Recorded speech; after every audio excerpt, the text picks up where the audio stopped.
Welcome to the Super Fantastic Leadership Webishow right here on Daphne Tube. I'm your host, Daphne Scott, and today we are back with Dr. Katie Hendricks to talk about the role of our body in emotional intelligence. The body is our best ally in staying present to our moment-by-moment experience, and it is also necessary to move the energy of emotion in a healthy way for ourselves and others. As a matter of fact, more and more research has shown that the more we sit still, basically, the dumber we become. Walking meetings are all the rage, and science even supports this regular movement as a means to be able to access our greatest levels of creativity. Now, I don't know about you, but as a leader, I want myself and my team to be able to access high levels of creativity and innovation as much as possible, in any moment. But let's hear what Katie has to say on the subject, and let's go to our conversation.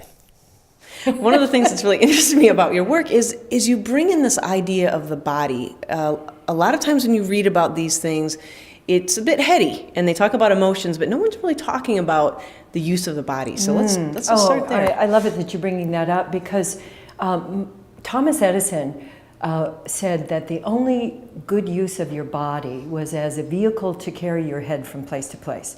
And so many people think that in order to be effective or to be serious, they have to be really cognitively oriented. And what we found is that if you don't include the body, you're leaving out most of your intelligence. Wow. So in communication, we know that upwards of 80% of what you're communicating is all somatic in your body, right. And that in order for people to actually integrate something new, it has to come out of your cognitive mind and into the rest of your brain. There's some really great research that when you're just thinking about something, you're using a part of your brain that's about the size of a quarter, and it's right here, Broca's area. Mm-hmm. But when you're moving, for example, you activate all of the parts of your brain. So when we talk about emotional intelligence, how would people apply this? I mean, especially in the workplace, and that's what I was really interested in. I mean, it sounds a little woo-woo. It does, and there was an article that came out a couple of weeks ago that said, "Is your chair killing you?" Okay. and also that sitting is the new smoking. That sitting is worse for you than smoking. Wow. Long-term sitting. So a very practical application is to make sure that you're getting up and moving. Because if you're sitting, you actually are getting more stupid.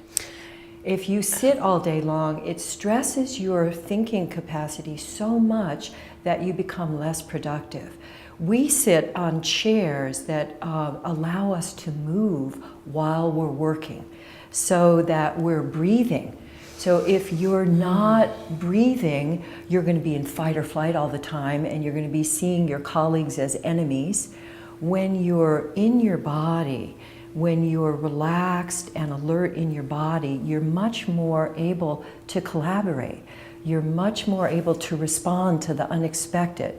But if you're just sitting, you're not breathing, you're going to get tired, you're going to get less productive, and you're not going to enjoy your work.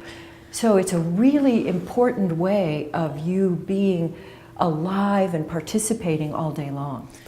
Did you hear that part about breathing and how when we're sitting, it's just harder to do that super well? The basic idea here is that regular breathing and moving and standing during the day can give us better brain capacity and allow us to have our best self-awareness. But don't take my word for it. Go for a walk right now. I mean, after you're done watching this video, and see how you feel. Moving our body and getting regular movement throughout the day is super supportive to us as humans, especially if you're strapped to the computer like I can be. For more information about Katie Hendricks, check out the links below. And in the meantime, keep living a super fantastic leadership life.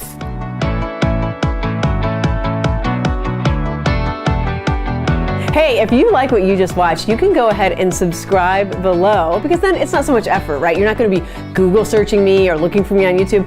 The content's just going to come right into your channel. It's going to say, hey, there's a new video from Daphne Scott. Actually, it'll say DS Leadership Life, but nevertheless, it's going to tell you that there's a new video available. And maybe you also like to read. If that's the case, give us a follow on Facebook at DS Leadership Life for more amazing content. Nevertheless, you can stay tuned here right on my YouTube channel for weekly videos and more of my amazing sense of humor. See you soon.